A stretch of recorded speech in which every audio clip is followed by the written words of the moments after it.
Welcome to CSGuitars, the science of loud. Let's get something clear right up top. I'm not a bassist, but that doesn't mean I don't have to play bass from time to time. Here in my little home studio, when I'm tracking a song, at some point I'm going to have to set aside the guitar and lay down a bass line. Now I try to cover a range of genres, and by far the most popular bass used in sessions from pop to rock and punk to funk is a P-bass.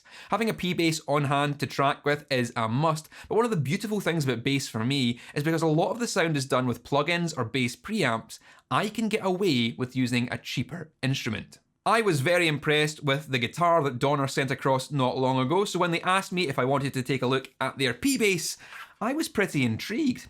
If this is anything like the last one, it's only going to take a few small upgrades to make this a studio-worthy instrument, and I'll finally have a P-bass to mess around with. Besides, this will give me a perfect opportunity to answer some questions about P-bass pickups that have been floating around in the comments for a little while. Remember, there are no stupid questions, only the ones you are too afraid to ask.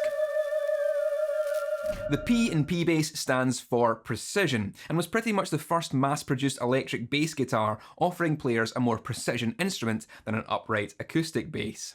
Very little has changed with the design over the years, and their bass is renowned for its split coil pickup. This Donner model is certainly taking a lot of visual influence from the classic Fender design. P-bass has become an industry standard piece of equipment. Every session bassist will have one in their arsenal, and there's probably going to be one hanging on the wall of any recording studio the world over. The beauty of a P-bass is it's kind of a standard bass sound across many different musical genres, and once you're familiar with what it sounds like, you'll realise that you hear it everywhere. Similar to how a Les Paul into a Marshall with a 57 in front of the cab is a standard rock guitar sound. You just know what you're going to get with that equipment, making it very quick and easy to get a P-bass sound working in a mix. After all, it's been used on literally thousands of records, from Jailhouse Rock, which was the first commercial hit to feature an electric bass, to Good Vibrations, to Number of the Beast, endless blues, pop and rock for decades. A lot of that comes down to the construction. A solid body with a bolt-on maple neck at a 34-inch scale length generates a loud, punchy sound which is both deep and clear with a lot of character. Many of these physical considerations were arrived at to make it easy for guitarists to transition to bass. But you still need a pickup to translate all of that into an electric signal, and the P-bass pickup is a genius piece of design which absolutely maximises the potential of the instrument. What we have here is two separate coils, each seeing only two strings. They are installed in this offset arrangement midway between the bridge and neck and feature two magnetic pole pieces per string. The pickups have been this way since 1957, but prior to that, P-bass pickups looked like this. A single coil with only one magnetic pole piece per string. So why the change? These early bass pickups were designed to only view a narrow section of the string to make the sound as precise as possible, but they suffered from a couple of minor drawbacks. Just like any single coil pickup, they are susceptible to 50 or 60 Hz EMI being picked up from the environment, stage lighting, mains cabling and other sources of electromagnetic radiation. While the single magnet per string, which is more than sufficient for an electric guitar, didn't provide an even volume response on the much thicker bass strings.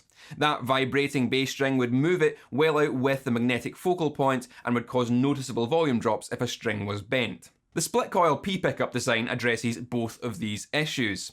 By having two coils, you can wire one clockwise with north-facing magnets, and wire the other anti-clockwise with south-facing magnets. Wiring two such coils together in series produces a noise-cancelling or humbucking effect. Reverse wound reverse polarity works because the signal gets 180 degrees phase flipped twice, once for the coil direction and once for the magnetic field direction in the second coil, landing it back in its original phase as if nothing happened. But the noise picked up from the outside is only concerned with the coil direction, meaning that the noise picked up in the second coil is 180 degrees phase inverted compared to the first coil. As far as the signal is concerned, it's simply travelling through one continuous coil, no different from the old design. But the EMI noise picked up in the first coil is completely out of phase with that picked up in the second coil, causing all the noise to be strategically cancelled. If all of this sounds remarkably similar to these things, humbuckers, then you would be entirely correct in your assessment. While these are technically humbuckers, we usually reserve that term for a pickup which has two full coils that see all the strings.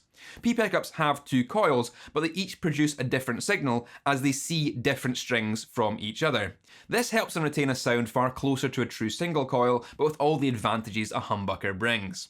Also, when this P pickup design was introduced, there were some patent issues surrounding the word humbucker, so P pickups were never marketed as such. They're probably best described as a hum-cancelling split coil. Doubling the magnets so that the string at rest sits right between them is an adaptation that's carried across to a lot of other bass pickups.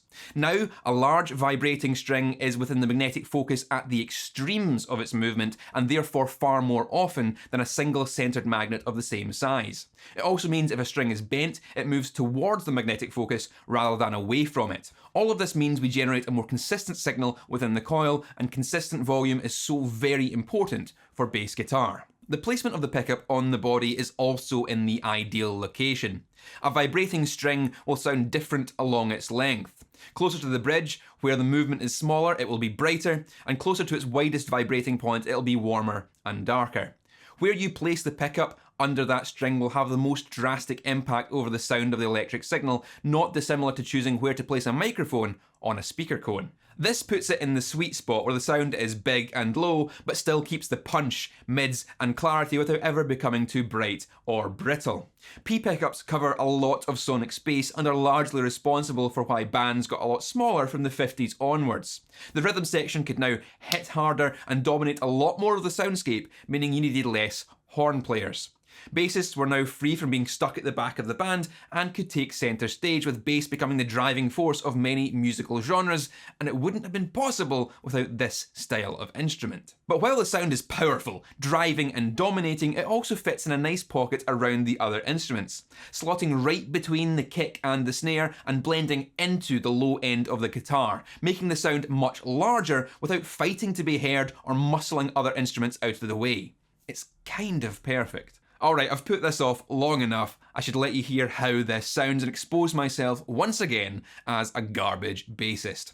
This is the stock Donner right out of the box. I've done nothing to it other than tune it up. The setup and action are all reasonable and I can play this comfortably. What you're going to hear first are some in the mix examples, as I feel it's important that you understand the context in which these sounds are used. I'll have the bass mixed a little louder than I usually would, since this is a bass demonstration and that's what we're here to hear, but you should still be able to understand how well this sound works with the track around it. I'll then mess around with the bass on its own so you can hear this isolated, and I'll be going through the orange Bass Butler preamp, which is fantastic, and I'll get a video all about it if you want to know what it does.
My terrible technique aside, this sounds pretty much like a P bass to me.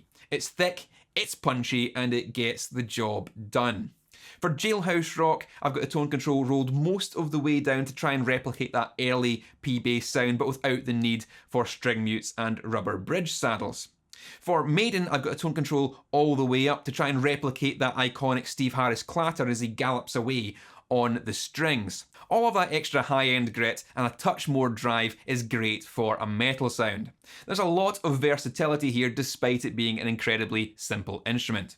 Basically, tone controls rule. At the start I was getting a lot of rattle from the frets and it wasn't sounding very good, but I quickly realised that was my technique and not something wrong with the setup or fundamentally flawed about the instrument. Essentially, I was hitting the strings far too hard and pushing them down rather than pulling them back. I just had to get good and the problem went away. The pickup is pretty good sounding for a cheaper ceramic unit like this. After recording the Maiden example, I was pretty shocked at how good it sounded in that context. I had bought this traditional voiced wizard pickup to replace it with, but now I'm wondering if I should. This already sounds and plays as I want it, so maybe I shouldn't be messing around with it by replacing the pickup and the bridge. You can let me know in the comments what you think I should do. So that's P-bass pickups, how they work, and a brief history on why P-basses are damn near essential for anyone wanting to record music. I can get sounds effortlessly out of this that I've struggled to get out of my other bass guitars, so it's very useful to have one of these lying around. I've hopefully also demonstrated that even a budget-friendly instrument like this Donner is a completely viable recording solution. The build quality and finish are astonishingly good for the price. It's easy to play, even for a noob bassist like myself, and it sounds just like a P-bass should. If you're wanting to get an affordable bass guitar to track some songs with, then links to this one are in the description below. Don't forget to click all the buttons you're supposed to make this video viable to the ever-changing whims of the YouTube algorithm. Keep it loud and stay safe.